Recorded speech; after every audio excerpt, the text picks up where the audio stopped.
Greetings, critical viewers. First of all, before I get into the topics in the title, it's down there now. I'd like to thank everyone who helped me get to 10,000 subscribers, because that is a crazy number, and I didn't think when I first started this channel that I would ever get to a number with 5 digits in it. That is nuts. So, you know, thank you to everyone for your continued viewership, or for your new viewership in some cases, for your comments, for your likes, for your shares in some cases, and of course for your subscription. I'd like to thank you guys for that, because obviously without you guys it wouldn't be possible. I hate when people say that in these subscriber thank yous. It's like, yeah, if without them you'd have 0 subscribers. So anyway, but I asked you guys on my Facebook page what I should do for my 10,000 subscriber video, and I kind of got the usual litany of recommendations. It was, you know, do a montage, do, you know, a live stream, do, you know, play games with us on Steam, and, you know, and don't worry, I have something coming based on those recommendations. But I sat there and I was wondering, you know, what do I want to do? And because I can take my own recommendations too, and I want to do this. I want to stand in front of a camera and I want to talk about things that I normally don't get to talk about when I'm making Let's Play videos, when I'm sitting in the dark and talking to myself into a camera while I play a game. And you know, this is something that I spend 3 to 4 hours a day on after I come home from work, and I work typically a 40 to 50 hour work week, depending on how crazy it gets, which is, you know, it isn't as much as some people work, but it's full time. And then, you know, I come home and then I do videos, and pretty much all the time that I spend at home alone is spent playing video games or something related to Harshly Critical. Now, of course, sometimes I'll take days off and go have fun with my friends or my girlfriend, or, you know, go out to bars or whatever it is people like to do. And yeah, but most of my free time is spent doing this channel, and it's taken me 2 years and 2 months to get to this point. I've uploaded over almost 900 videos, which is a lot. That's more videos than a lot of people who make a living off of this have uploaded in their time here on YouTube. But that's neither here nor there. What I want to talk about is I want to talk about Facecam. I want to talk about jump scares and games based around jump scares. I want to talk about indie horror games, AAA horror games, and the role of horror Let's Players in all of it. So, but in order to talk about that stuff, we should probably go back to when I first started on YouTube, and I first started doing this. And that was 2 years and 2 months ago, like I said. And back then, you know, it wasn't, horror Let's Playing wasn't a fad like it is now. It's kind of a big thing. Let's Playing in general has blown up over the past couple years, but horror Let's Playing in particular has been especially popular, thanks to the most subscribed to Let's Player on YouTube, and I think he's in the top 5 subscribed period, PewDiePie. Now, you know, 2 years ago when I started this channel, PewDiePie, I believe when I first subscribed to him and when I first watched his videos, he had 6,000 subscribers, and he had only uploaded footage of Amnesia: The Dark Descent and Penumbra: Black Plague, and he didn't have Facecam, and he was much calmer while he played compared to today, and it was just a completely different experience than it is now. But, you know, there was no Cementos Ken, there was no Markiplier, there was no Yamimash, there was no a lot of these guys that have sprung up in the past 2 years. And so I think that horror Let's Playing is something that's really kind of sprung up in the past couple of years, and I think that there are 2 main games to thank for that. First of all, and these games also owe, I think, horror Let's Players like PewDiePie a great deal of thanks for their increased popularity, in my opinion. The first is Amnesia: The Dark Descent. And the first time I ever heard of Amnesia: The Dark Descent, because it's a PC-only game, was I watched this video, and those of you that were around to remember this will laugh greatly when I say I've got a bag of Milky Ways. It was a video uploaded by a username with the charming handle of Dildo Bitch. And it was titled Amnesia What the Fuh. and you can still find it now. He took it down. I'm not sure why, but of course there are mirrors and re-uploads and things like that. So you can find it. It's a pretty fun. It's like I might be wrong, but it's the original Amnesia reaction compilation, and I thought it was just so funny. I watched it over and over. Even with one of my roommates at the time, we thought it was just so funny. And then I decided to buy Amnesia and play it for myself because I just had to play this game. I wouldn't say that I was a horror game enthusiast or by any stretch of the imagination before I started this channel. So I really have YouTube to thank for my increased interest in the genre, for sure. And by the way, this is going to be a long video. I apologize in advance. It's just the nature of the beast. I talk a lot, and there's a lot of things to talk about. So, yeah, but Amnesia really started gaining popularity. Custom stories started coming out. PewDiePie started playing all of them. Then all these other YouTubers, Cry, Chaotic Monkey, and the guys that I mentioned before, they all started playing Amnesia custom stories, and well, the ones that were around back then, and it kind of really. It didn't turn into a viral sensation or anything, like I would say Slender definitely did. But, it really gained popularity, and I don't have any hard data to back this up. This is just speaking purely on intuition. But I think that part of Amnesia's success could be attributed to horror Let's Plays on YouTube, if not a large part of it. Because, like I said, I wouldn't know about it if it wasn't for YouTube. And people I know in real life that know about Amnesia, which is a very, very small number, by the way, know about it from YouTube. People I know in real life know about PewDiePie. That they don't play video games. They don't play horror video games. They play like Call of Duty and stuff. But they know who PewDiePie is. It's crazy. Anyway, so yeah, I think that horror Let's Plays on YouTube are, they have power to influence, the popularity and success of some of these games. And of course, Slender came around about a year ago, and I mean that thing just completely blew up. And I mean, there's a teens react to Slender. Everyone played Slender, and it got millions of views, and everyone was just Slender. I remember at the time I didn't play it till months after because I was like, really? Because I saw like a little bit of footage from the game, just a little bit, not enough to really understand what's going on. And I was like, this. Anyway, but that's an opinion for another time. And I think that reaction videos on YouTube really played a part in Slender's success and notoriety. And now there's Slender: The Arrival. There's that's coming up next Tuesday. That's coming up. Damn. Oh, I gotta get that. I just want to see what they did with it. I just want to see what they did with it. There's Haunt, the real Slender game, Slender's Woods, the Slenderman Shadow, and all that mess. And it's become a little annoying, to be honest. But my point is that horror games and reaction videos on YouTube. I mean, this is what Let's Plays, in my opinion, are like best at, are horror games. Because I'm not talking about face cams, screaming and overreacting at things on the screen. I'm talking about just horror games are exciting. They're one of the most exciting genres of games. They can also be one of the most boring genres of games when you're wandering around wondering what the fuck to do because you don't know the answer to a puzzle or something like that. But they're a very exciting genre of games. People watch them for entertainment, and I think that is crazy and awesome. However, I think that there are some things that have been happening lately in videos that I've been watching that I think are a little disturbing, and they're things that I'm guilty of myself, by the way. So do not consider this an attack on anyone else on YouTube. This is not an aggressive rant or anything like that. It's just I'm voicing some concern about some of these issues. All right, I cut it once because I started talking about things that didn't matter. Okay, face cam. Some people have been asking me why I don't include Facecam on some videos, but I do on others. Facecam, I think, is a great tool for a very particular type of video.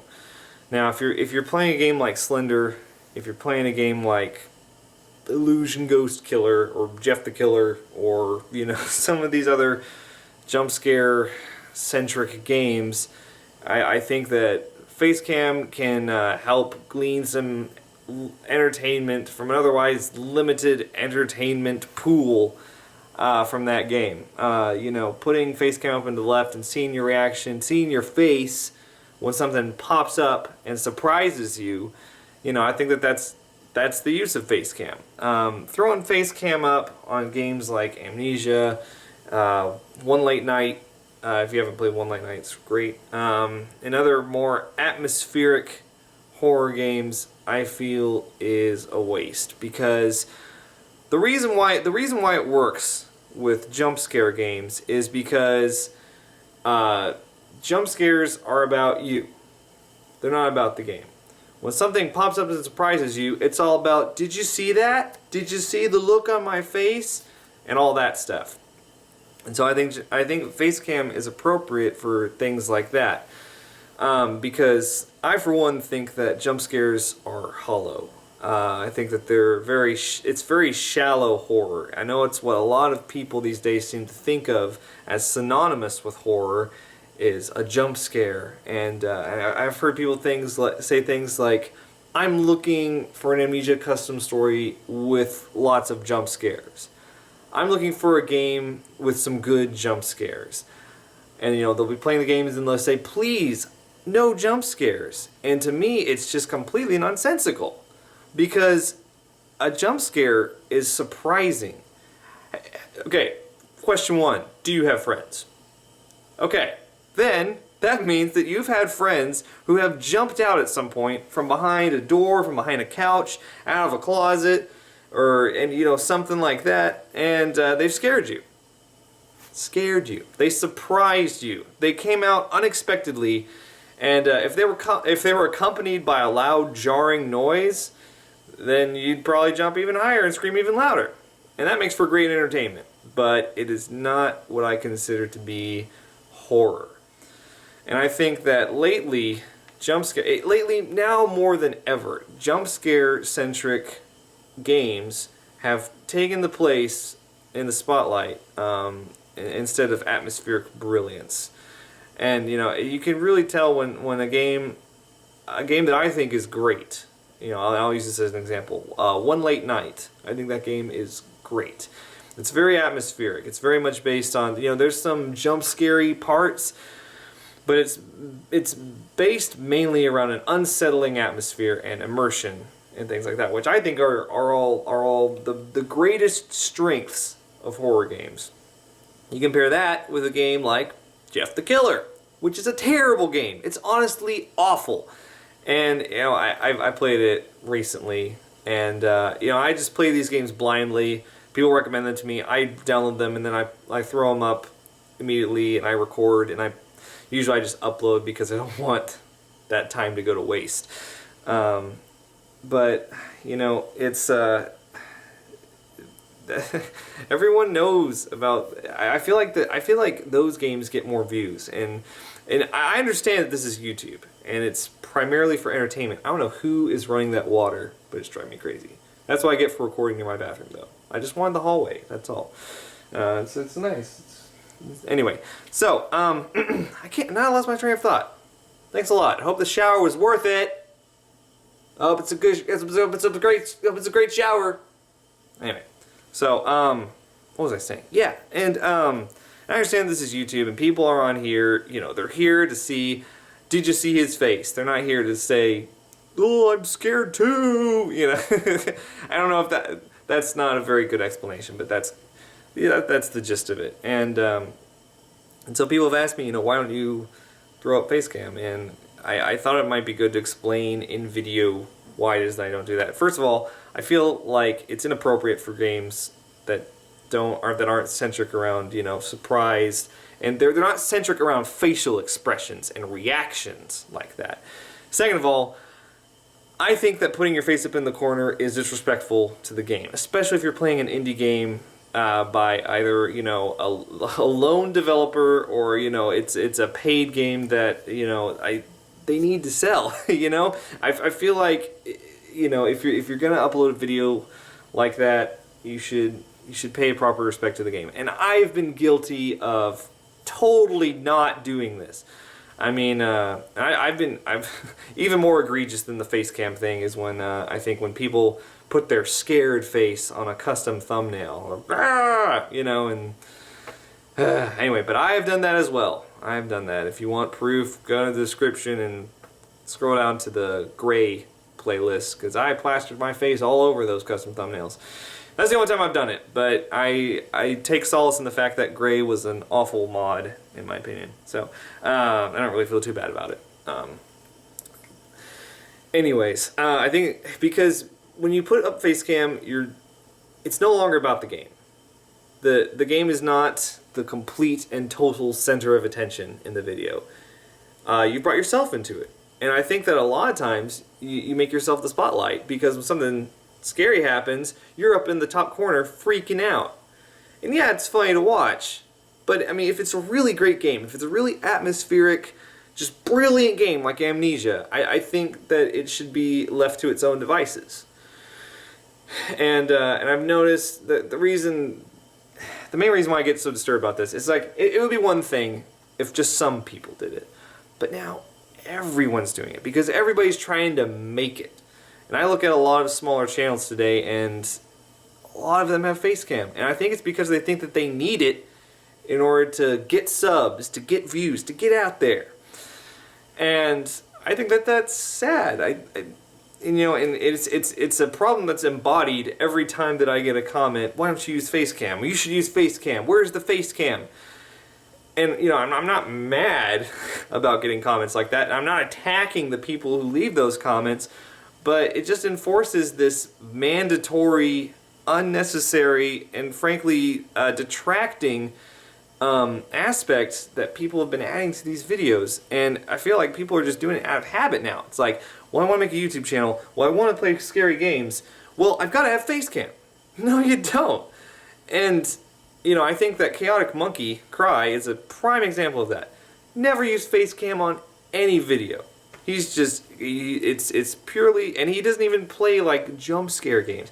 He plays great games, first of all. I don't think that I've ever seen Cry play a game. I know that there are some, but I haven't seen them play a game that I haven't been like, that was a great game.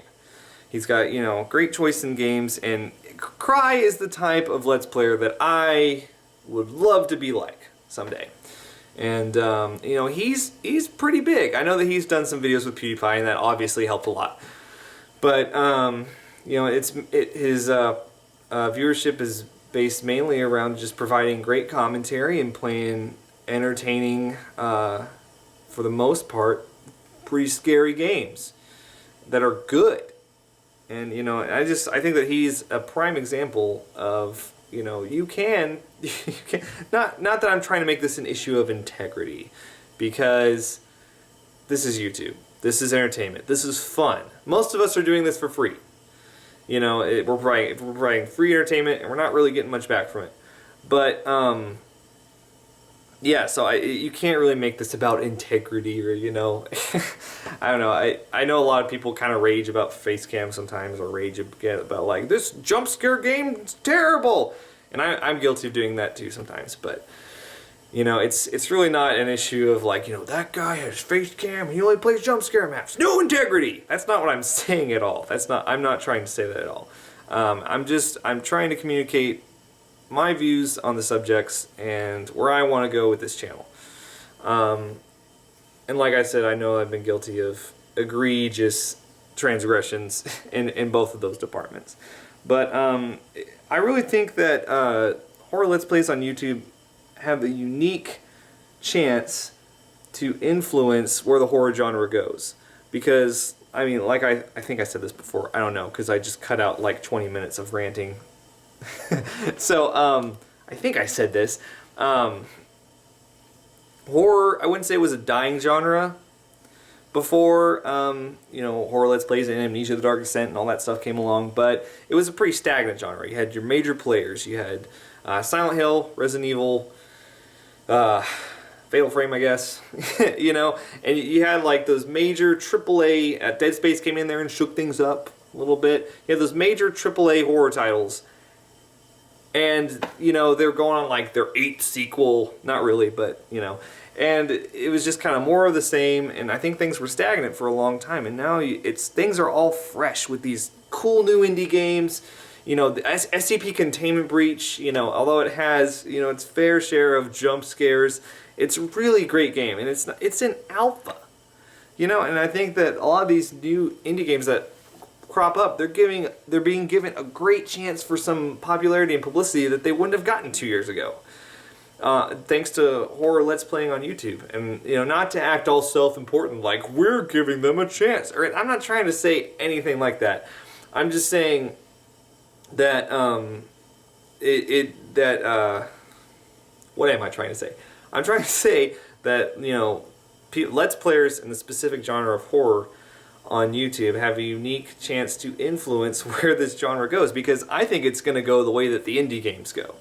I think it's going to go the way of, you know, obviously, you know, we've got Slender the Arrival coming up, which I'm going to play just because I want to see what happens, what they did with all that stuff, and, you know, A Machine for Pigs. There's some really great, like, awesome, Outlast is coming up. There's some really awesome indie horror titles coming up later this year. And as far as AAA horror titles, no idea. I really have no idea. And, you know, and I think that, you know, top YouTubers, not me, but some other guys have a chance to bring some of those really good games to the spotlight.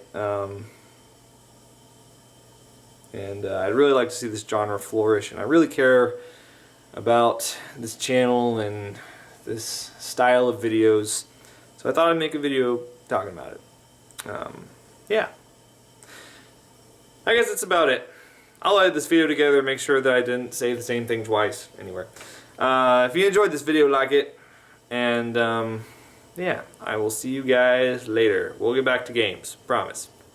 This will be the most you see of my face for a while. I just ran into my thermostat trying to be dramatic. I'll see you guys later. Think critically.